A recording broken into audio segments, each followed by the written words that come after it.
Hello, wow, live on Facebook and YouTube. Hello, welcome to episode 303 of the video show. Today we are talking about the things that I've learned about video during lockdown. Bit out of focus there, let's sort that out. Better? Better. That's better. There we go. Right, so I've got 7 points that I wanted to talk about, things I've learned about video during lockdown. I've learned loads about video over the past few months, stuff that I probably hadn't really thought about for months or years before the lockdown. So in a way, it was a tiny bit of a blessing in the fact that I've learned loads about how video works and how I think video will sort of figure into my business and other businesses going into the future. So let's get on with the points and the things that I've learned before I waffle on too much. So number 1 is constraints lead to more creativity. So this really comes about because at the start of the lockdown, like when you're stuck in the house and there's like you sort of figure like my whole job was going out and filming businesses and things like that. And having those constraints helped me to be more and more creative. So I very much continued what the video show was, and then quickly got quite a few jobs just sort of directing people over Zoom or editing people's videos that they sent me. So the video for me really continued on, but in a different manner.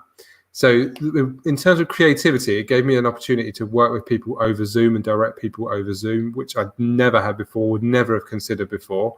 But it now enabled them to sort of shoot stuff on their phone, and then it enabled me to shoot stuff in my own house and to use additional B-roll of stuff we'd used before. So reusing old footage to create really quite creative videos. So I made a video about this a few weeks ago about the Truth Gym video. So I will post that in the comments below so you can take a look at that. But that is a really good example of how having constraints of not even being able to leave the house really enabled me to create something that was really quite creative and probably something I would not have considered doing before. So it gave me a few ideas of what to do in the future and how to sort of proceed and do new stuff as things goes on. Next 2 points are about live video. Before lockdown, I hadn't really considered going live. I'd done a few live videos a few years back, but for me, it was just sort of, it looked a bit rubbish. So you were sort of shooting stuff on your phone, or you're shooting stuff like on the webcam on your computer, and it just didn't look very good.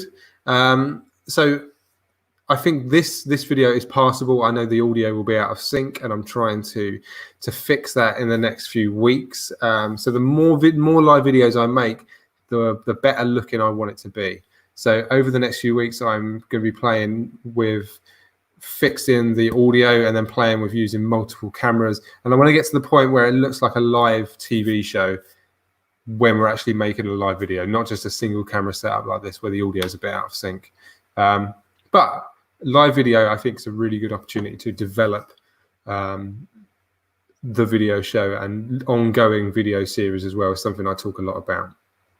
The next point about live video is it's slower paced, but not less interesting. Sorry, itchy eye. So yeah, I've watched a few live videos and they are a bit slower paced, but I found a lot of the live videos I watched quite fascinating, especially when they've got multiple cameras and they're talking about like particular subjects, and they've got lots of different things going on. They're bringing people into the calls and stuff like that. It is a bit slower paced. It's different to having sort of pre-recorded stuff. So a lot of this I would have cut out. I would have cut out the multiple camera stuff going on. But it is, if you work hard enough at it and if you plan it well enough, I think it can be quite interesting. Fourth thing was a really big lesson, was time of posting is important for engagement. So before lockdown, I was posting at 9 o'clock in the morning, and I was seeing sort of average sort of return on the videos that I was posting, like average sort of engagement.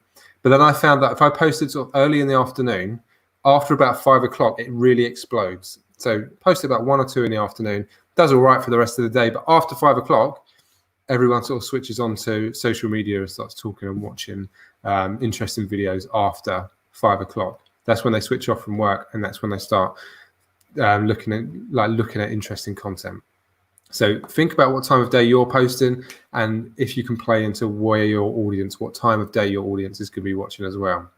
Number 5 really backed up my view already, was that regularity is important. So turning up, even when you're sort of on lockdown, even when like I had to move all this equipment back to my spare room in my house up the road, having like regular videos really did help me sort of maintain both my sanity, but also sort of engagement with people as well. So even though it was tough to find the time to sort of shoot these videos from home, I quickly sort of set up a live stream, a video setup at home, which I think worked quite well. And I was quite pleased of how those videos looked and how well those videos were engaged with.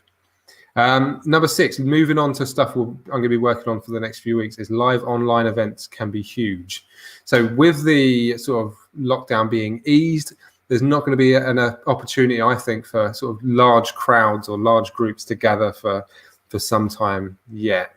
Especially, there's still going to be sort of some sort of social distancing going on. So turn into online live events. So you can still run your event, but you can run it online, is going to be a huge opportunity. So I'm working with Coconut here in Andover. They've got their Franchise Fest coming up in July. We're sort of slowly putting that together. And that is going to be the first sort of live online event. But I think that's going to be really interesting to see how that works and how we can sort of replicate that going forward over the next few months. So watch this space for future episodes of the video show of how that's going to work. And yeah, I think that'll be interesting for a lot of people, a lot of businesses in the next few months. And then number 7, something I learned, something backed up.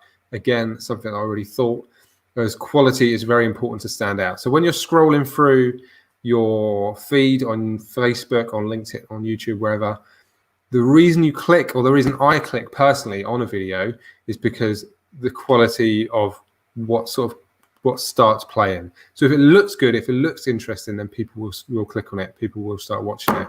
But if it just sort of looks the same as everything else, if it's sort of shot on a phone, in your car, wherever, then it's not going to stand out enough, and it's not going to have as many people watching it. So yeah, that's it. So constraints lead to creativity. Live video is a huge opportunity to develop how that works. Slower pace, but not less interesting. Time of posting is very important for engagement. Regularity, as I've said before, is very important. Live online events are going to be massive in the next few months. And quality, as always, is important to stand out. Let me know sort of what you, in terms of quality being important to stand out, let me know what kind of videos you watch and why you click on them. Is it the quality of how it's shot?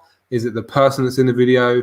What is it about the videos you watch that make you click on them in the first place? Post them in the comments below and let me know why you watch these types of videos. That's it for episode 303. We've been live here on Facebook and YouTube. Probably the audio's been out of sync, but we're working on it, as I've said. But yeah, it's a start. Okay, so that's it. Let me know your thoughts in the comments below, and I'll see you next week for episode 304. Bye.